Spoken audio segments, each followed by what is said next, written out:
detergent, normal soap, and then they wash them out. Exactly. And then sew all of them together, and then produce. And then do they come up with the ideas as well? Yes, what we do is that occasionally we have competitions. You probably may have seen the documentary. Yes. Where yes. all the workers are given the opportunity to come out with new models, new designs, and then we, at the end of the competition, we vote to see which product is best. And then we have people also coming in with their own initiatives and innovations. Someone may come with a product and say, can you make a replica of this in plastic for me?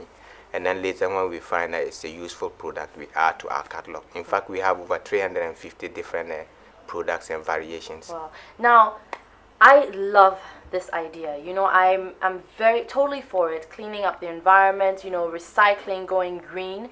But I know my people. Yeah. And I know that my people do not necessarily you wouldn't see just anybody carrying this kind of bag unless they were an environmentalist, because of the stigma. People might make fun of them, you're carrying trash around and so forth. So how do you is the market good here in Ghana for these products? I think basically in the past it's been a struggle, like you've said, and then sometimes we have to rely more on export. Export? Yes, exactly. So how do you, where do you export to? How do you sell your we stuff? Do you have export other shops there? No, we have agents and people who are out of the country who basically purchase from us and then sell in their shops. And we export to about 7 different countries, major countries, and then all over the world. Japan was our biggest customer, Felicimo. Okay, so you've come up with this idea here in Ghana. You're taking our trash, you're sewing it up and exporting it to Japan, and it's booming. Exactly. And how many do you produce every single day? It depends. Approximately 120 products. But if we are making smaller products, we may make more than 200 a day. And if we are making bigger products that take considerably long period of time, we may make smaller than 100, a little less than 100 a day. I'm actually jealous that I did not come up with this idea myself, because what is the production cost like? Because I can see string, I can see some zips, I can see. I'm not trying to take your idea, but what do you guys look into when you're looking at the costs for each bag? I think our biggest problem or challenge also has been the cost of material, and also because it's labor intensive. You see some of the products you have to use buckles, sieves that are not normally acquired from the market here. Sometimes we import them from Nigeria, they're from Taiwan and other places. So sometimes that makes the cost of the bag go a little higher. But then that's why we think, also because of the environmental issue about this, that we're trying to help clean the environment. This is where I think that the stakeholders, NGOs, the French embassy has done very well in the past. Now they are on board with us to do the Smart Ghana initiative. You keep talking about the French embassy, and we're very grateful, but do we have support from our government as well in all industries here that help out with this as well? Not yet. Not yet. Yeah. Have you approached them or gone to them for this, with a proposal so that they can also invest in this, because it's helping? Yeah, I think that the basic thing that we did in the past was first, if the government create the platform, where our workshop is, it's just about 20 meters away from where the vice president lived. Yeah, so if the government create the platform for local NGOs like also Trashy Bags, then I think we can go far instead of sometimes just looking at the money aspect, money. I think the platform is there. You have to just go with a good proposal, presentation, and I'm sure someone, because this is helping our country, so I don't think it's something that maybe the government would not look into. So definitely you guys should look into that. But you know what? Let's take a look at some of the fashion show that you actually had at your place with all the different products that you have, and we'll be right back. Let's take a look at that.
saw you right in it. That was you, wasn't it? Yeah. Oh in the, my in the goodness. wedding suit, and that's all Fun Ice. And very interestingly, there's going to be a real wedding, and then Fun Ice, we are joining hands with a fan mail company in Ghana. Okay. To So does your company then get like paid or anything for doing this as well, or how does that? Do they sponsor you to do this? no, this documentary was basically done by Trashy Bags. Okay. But then this one that is going to happen, the real wedding, we spoke also with the family The company. real wedding. The real okay. wedding. Your real wedding. Not me, but then the lady who Yeah, did this yeah. fake wedding, she's actually going to get married, and the costume is all going to be plastic. The real wedding. Real Will wedding. be a plastic. Exactly. No way. Yes. It's gotta be fake. It, Wow. Yes, so we're going to do that, and then we're hoping that it will come out with a big publicity to tell people what trash can really mean. Yeah. Now, the fact that the reason why you guys were invited for the BB Purpose segment was the whole idea that Trashy Bags isn't just looking at making money, but also helping the community to get better and cleaner environment and everything that goes to your health and all those sort of factors that come in there. Now, what advice do you have for people? Because I think this is one of those ideas that is really thinking outside the box. Who would have thought that trash is going to make you money, right? So what advice do you have for people, young entrepreneurs out there who have ideas, or what encouragement do you have for them to think outside the box? Like, how do you go about it? Yeah, I think a lot of times we look for simplistic solutions. Like when people are realizing in recent times that plastic is a problem, they say, well, let's ban plastic. But look at the number of people that fire has killed. Look at the number of people that water has drowned. But will we say we should ban water or we should ban fire? They are simply bad masters. But if we master how to use them, we can really be able to go along with them. And this is what we think is positive about plastic. Because if you look at the country in a couple of decades ago, we didn't have so much plastic. People basically dealt with organic material. And now they find it difficult to understand that plastic doesn't biodegrade. And it takes a long time, as long as over 500 years to biodegrade.